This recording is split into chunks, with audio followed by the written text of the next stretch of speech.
Hello नमस्कार दोस्तों। राजस्थान जी के में आपका हार्दिक स्वागत है। दोस्तों अपने टॉपिक राजस्थान के वन्य जीव अभयारण्य को शुरू करते हैं।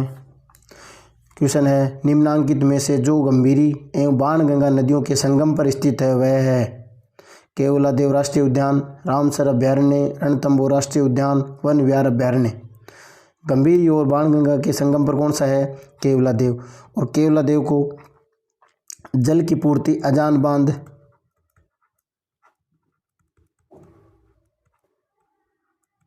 भरतपुर में है ये अजान बांध, वह पांचना बांध से भी होती है।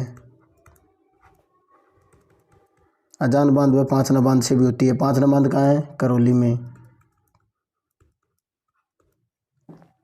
अब देखो केवलादेव के बारे में आपको एक मुख्य बात बताता हूँ कि केवलादेव को राष्ट्रीय उद्यान का दर्जा किसके प्रयासों से मिला?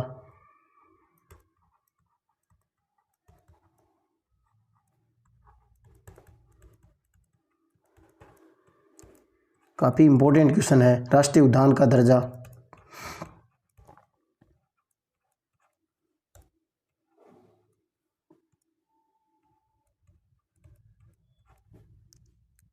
सलीम अली के प्रयासों से।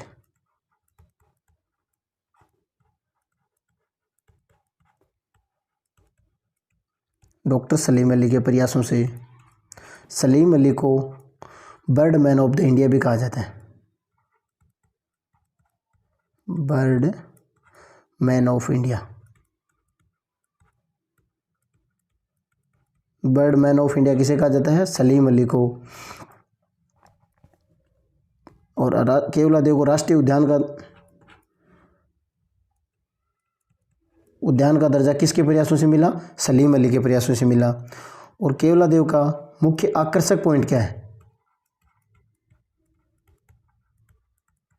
केवलादेव अभयारण्य राष्ट्रीय उद्यान का मुख्य आकर्षक पॉइंट क्या है? Python point.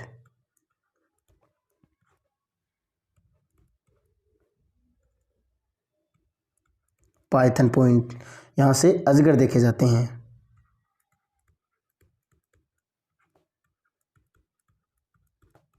पाइथन पॉइंट से अजगर देखे जाते हैं। मुख्य आकर्षक पॉइंट क्या? Python point.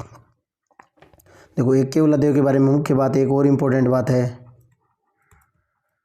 केवलादेव राज्य की प्रथम वन्यजीव प्रयोगशाला।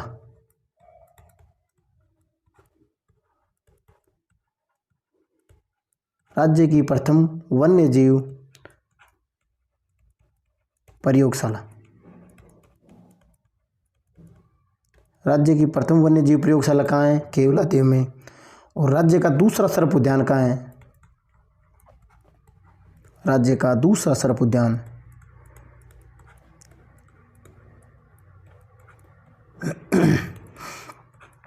राज्य का दूसरा सर्प उद्यान कहाँ है? केवलादेव में। तो बात करें पहला की, प्रथम कहाँ है भाई? प्रथम कोटा में है।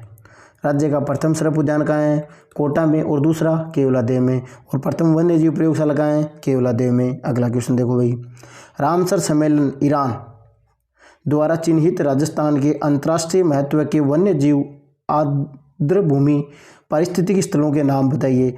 इसे आर्द्रभूमि भी कहा जाता है, नम भूमि भी कहा जाता है, वेटलैंड भी कहा जाता है, अभिसम स्थल भी कहा जा सकता है।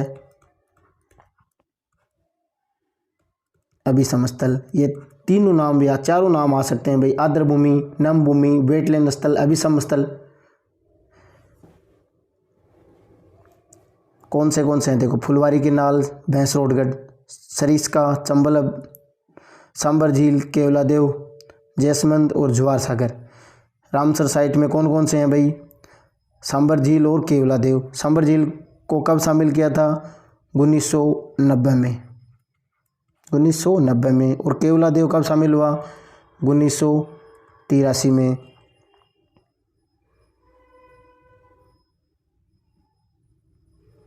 देखो ये रामसर साइट क्या है? इसे रामसर साइट नाम से भी जाना जाता है।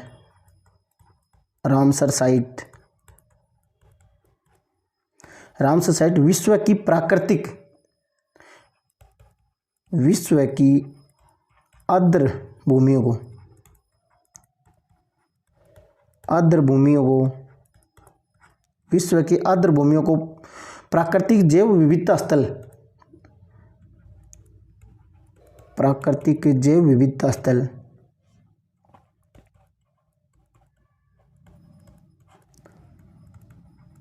विश्व की प्राकृतिक आर्द्रभूमियों को, विश्व की आर्द्रभूमियों को प्राकृतिक जैव विविधता स्थल, प्राकृतिक जैव विविधता स्थल घोषित करने के लिए 1971 में रामसर, कहाँ पड़ता है ये रामसर? ईरान में, ईरान के रामसर में एक सम्मेलन हुआ था। कब हुआ था? 1971 में। इसलिए इसे रामसर साइट भी कहा जाता है। तो इसमें विश्व की जो प्राकृतिक है, विश्व की जो आर्द्रभूमि है वो प्राकृतिक जैव विविधता स्थल घोषित किया था उनको। और इसका सम्मेलन कब हुआ? 1971 में। विश्व की आर्द्रभूमियों को प्राकृतिक जैव विविधता स्थल घोषित करने के लिए सम्मेलन बुलाया गया था रामसर ईरान के में। और कब हुआ था? 1971 में। इसलिए रामसर साइट भी कहा जाता है। और राजस्थान के इसमें 2 शामिल है। पहले हुआ था 1983 में केवलादेव और दूसरा 1990 में सांबर झील। अगला क्वेश्चन देखो, मुकुंदरा हिल्स नेशनल पार्क को राजस्थान सरकार ने तीसरा राष्ट्रीय उद्यान कब घोषित किया? 10 अप्रैल 2013, 26 जनवरी 2013 और 14 फरवरी 2012, 9 जनवरी 2012। कब किया? 9 जनवरी 2012 को। मुकुंदरा हिल्स है, इसका नाम मुकुंदरा क्यों पड़ा था? कि हाड़ौती प्रेमी, एक मत तो है कि हाड़ौती प्रेमी मुकुंद सिंह के नाम पर,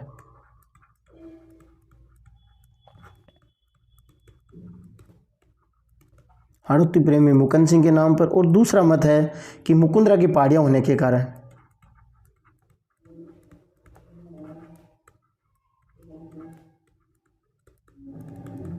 वहाँ जो यह है तो वहाँ उसकी पहाड़ियों के, यह अभयारण्य है, यह राष्ट्रीय उद्यान है, वो कहाँ है? मुकुंदरा की पहाड़ियों में। इसलिए इसे मुकुंदरा हिल्स भी कहा जाता है। और दूसरा ये मुकुंद सिंह उसके नाम पे भी बताया जाता है। अगला क्वेश्चन देखो, राज्य में सबसे अधिक गागरोनी तोते किस अभयारण्य में मिलते हैं? जो मानव की बोली बोलते हैं इसे बताया जाता है। गागरोनी तोते किस में हैं? रणथंभौर में, मुकुंदरा हिल्स में, केवलादेव में, सरिस्का में। कहाँ है भाई? मुकुंदरा हिल्स में है गागरोनी तोते। गागरोनी तोतों को हीरामन तोता भी कहा जाता है। हीरामन तोता। और हिंदुओं का आकाश लोचन, वैसे कोई मानवीय बोली नहीं बोलते भाई, हिंदुओं का आकाश लोचन।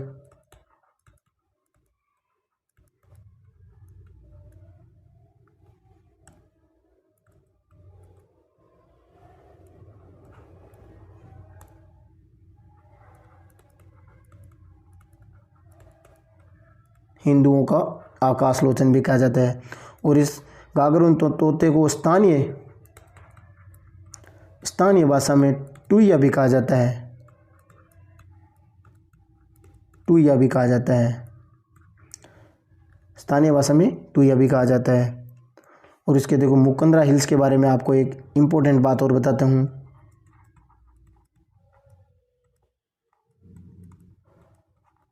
मुकुंदरा हिल्स में अम्लीमिणी या अबलीमिणी, अम्ली, और इसे अम्ली भी कहा जाता है और अबली भी कहा जाता है, अबलीमिणी।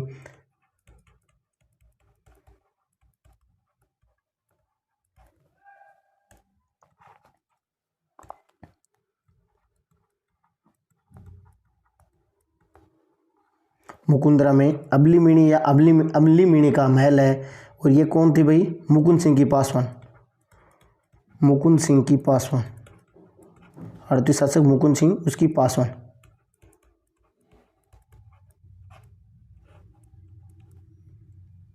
किसने बनाया? मुकुंद सिंह ने बनाया। और ये मुकुंद सिंह की पासवान थी अमली। और अमलीमिणी के महल को हाड़ौती का ताजमहल कहा जाता है।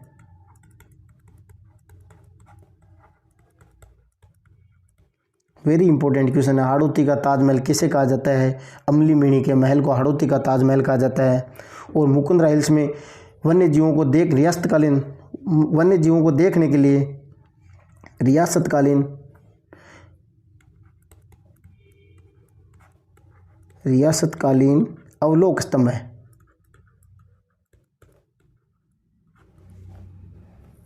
अवलोक स्तंभ है,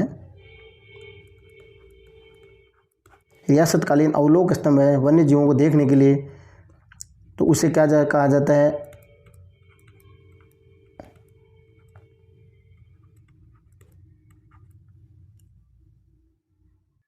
उसे ओद्य या ओदीच्य कहा जाता है। रियासतकालीन अवलोक स्तंभ है, उसे ओद्य या ओदीच्य कहा जाता है। ओद्य या ओदीच्य कहा जाता है। रियासतकालीन जो अवलोक स्तंभ है वन्य जीवों को देखने, उसे क्या कहा जाता है, ओद्य या ओदीच्य। अगला क्वेश्चन देखो, राजस्थान का वह अभ्यारण्य जो हरे कबूतरों के लिए प्रसिद्ध है, सरिस्का, केवलादेव, रणथंभौर और तालछापर। कौन सा अभ्यारण्य प्रसिद्ध है भाई हरे कबूतरों के लिए, सरिस्का। हरे कबूतर सरिस्का के अलावा और कहाँ है, थांवला गांव है नागौर का, थांवला गांव नागौर, और एक है तिलोरा गांव अजमेर में। थांवला नागौर और तिलोरा अजमेर में। सरिस्का में मोरों का सर्वाधिक घनत्व है, मोरों का सर्वाधिक घनत्व है। ये क्वेश्चन वेरी इंपॉर्टेंट है। मोरों का सर्वाधिक घनत्व है किस अभ्यारण्य में है, काफ़ी बार है। मोरों का सर्वाधिक घनत्व कहाँ, सरिस्का में। हरे कबूतरों के लिए सरिस्का, सरिस्का के अलावा थांवला और तिलोरा गांव में है। अगला क्वेश्चन देखो, अलवर जिले का स्थान जो टाइगर प्रोजेक्ट योजना के सम्मिलित किया गया है, सिलिसेड, सरिस्का, राजमहल, पांडुपुल। कौन सा स्थान को, सरिस्का को किया गया है। कब किया था, 1978। इसको अपने बाघ परियोजना में पिछले वीडियो में अपने अच्छे से देख रहे हैं। 3 बाघ परियोजना है, एक प्रस्तावित है राजस्थान में। कौन सी परियोजना, बाघ परियोजना है जो प्रस्तावित है, रामगढ़ विस्तारी, ये बूंदी में है। ये चौथी बाघ परियोजना होगी, ये भी प्रस्तावित है राजस्थान के लिए। अगला क्वेश्चन देखो, सरिस्का वन्यजीव अभयारण्य में कौन सी परियोजना कार्यान्वित की गई, हाथी परियोजना, घड़ियाल परियोजना, शेर परियोजना, बाघ परियोजना। कौन सी परियोजना, बाघ परियोजना। देखो सरिस्का के लिए एक इम्पोर्टेंट बात और बताता हूँ मैं, 28 जून 2008 को देश की प्रथम बाघ विस्थापन, देश की प्रथम बाघ विस्थापन घटना हुई थी। देश का पहला बाघ विस्थापन हुआ था। देश का प्रथम बाघ विस्थापन कब हुआ था, 28 जून 2008 को रणथंभौर से सरिस्का में हुआ था। उसमें एक बाघ और एक बाघिन थे। बाघ का नाम सुल्तान था और बाघिन का नाम मछली था। देश की प्रथम बाघ विस्थापन रणथंभौर से सरिस्का में लाए गए थे, एक बाघ और एक बाघिन को। अगला क्वेश्चन देखो, इसके बारे में सरिस्का में और इम्पोर्टेंट क्या है। देखो एक नरतेरथ गणेश जी का मंदिर है सरिस्का में, जो दर्शनीय स्थल है ये। एक पांडुपोल हनुमान जी का मंदिर है, एक भरथरी का मंदिर है। भरथरी कनफटे नाथों की शरणस्थली के लिए प्रसिद्ध है। ये कनफटे नाथों के लिए, कनफटे नाथों की शरणस्थली के लिए। एक ताल वृक्ष है, ये मांडव ऋषि की तपोस्थली है, मांडव ऋषि की तपोस्थली। और सरिस्का पैलेस है, ये किसने बनाया था, अलवर के शासक जयसिंह ने। ये जयसिंह द्वारा निर्मित है सरिस्का पैलेस। सरिस्का पैलेस कहाँ है, सरिस्का अभयारण्य में। ताल वृक्ष, मांडव की तपोस्थली और भरथरी का मंदिर। एक कांकनवाड़ी का किला भी है इसमें। कांकनवाड़ी का किला, इसमें क्या हुआ था, औरंगजेब ने अपने बड़े भाई दारा सिकोह को कैद किया था। औरंगजेब ने बड़े भाई दारा सिकोह को कैद किस किले में किया था, कांकनवाड़ी के किले में। ये क्वेश्चन वेरी इंपॉर्टेंट है भाई एग्जाम के लिए। सरिस्का पैलेस के बारे में भी आया हुआ है क्वेश्चन। अब देखो रणथंभौर के बारे में और बात करते हैं। ये दोनों इनके दर्शनीय स्थल है। नरतीर्थ गणेश जी का मंदिर कहाँ है, सरिस्का में। और त्रिनेत्र गणेश जी का मंदिर कहाँ है, रणथंभौर में। और रणथंभौर का किला, रणथंभौर के दूर एक तो रणथंभौर का किला है, फिर यहाँ जोगी महल है रणथंभौर अभयारण्य में। और कुक्कड़ घाटी की कुत्ते की छतरी है। और 3 झीलें इसमें, राजबाग झील, मलिक तालाब और पद्म तालाब। ये क्वेश्चन भी आया हुआ है कि कौन सी झील रणथंभौर में नहीं है, रणथंभौर अभ्यारण्य में नहीं है। राजबाग झील, मलिक और पद्म, एक चौथी और दी थी, तो कौन से नहीं है? ये 3 है भाई, चौथी जो भी आएगी वो नहीं होगी। अगला क्वेश्चन देखो, संकटग्रस्त पादपों के नाम सूचीबद्ध किए जाते हैं। नीले आंकड़ों की पुस्तिका, हरे आंकड़ों की पुस्तिका, लाल आंकड़ों की पुस्तिका, पीले आंकड़ों की पुस्तिका, लाल आंकड़ों की। इसे रेड डाटा बुक भी कहा जाता है, रेड डाटा बुक, ज़्यादा इसी नाम से जाना जाता है, ये रेड डाटा बुक, लाल आंकड़ों की पुस्तिका। देखो इसके बारे में बताता हूँ। ये IUCN, इसका गठन 1948 में हुआ था और इसका मुख्यालय स्विट्जरलैंड है।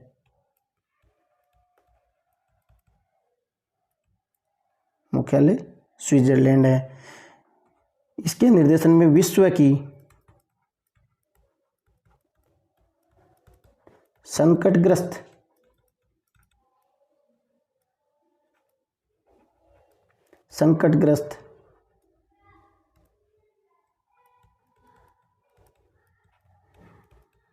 पादप व जंतु,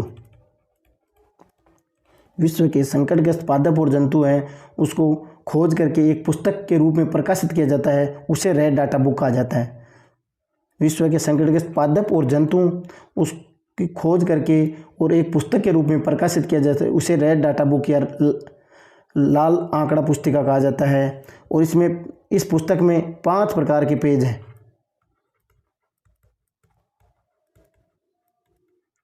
नाम उसका रेड डाटा बुक है और उसमें पेज हैं वो 5 प्रकार के, अलग अलग प्रकार के हैं पेज। देखो, एक लाल रंग पृष्ठ पर मुद्रित,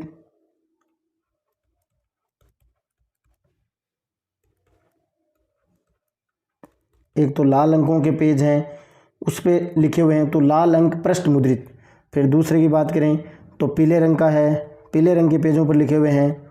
तीसरा हरे रंग के, चौथा सफ़ेद और 5वां भूरा।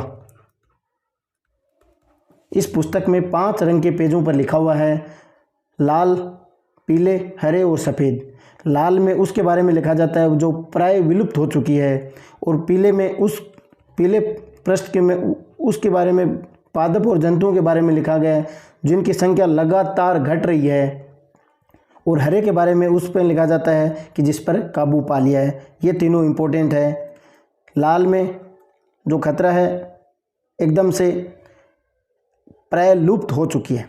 पीले की मतलब जो खतरे की तरफ जा रही है, लगातार घट रही है। हरे का मतलब उस पर काबू पा लिया है। अब बात करें सफ़ेद की, सफ़ेद में है कि जो निश्चित स्थानों पर पाए जाते हैं लेकिन संख्या में बहुत कम है। और भूरे की बात करें तो इसके बारे में पूर्णतः जानकारी नहीं है कि कैसे हैं, उसके बारे में पूरी खोज नहीं हुई, लेकिन ये पता है कि ये संख्या में बहुत कम है।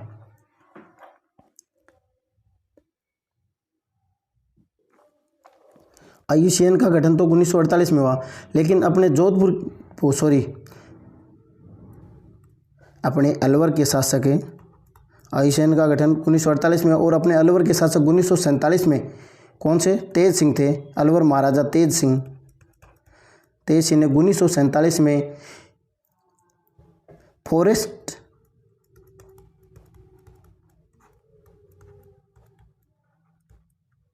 सेटलमेंट रिपोर्ट तैयार की।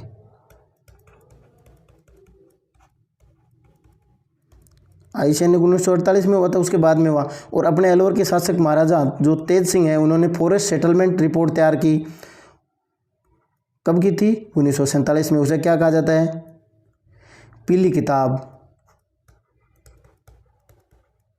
या येलो पेपर। पीली किताब या येलो पेपर।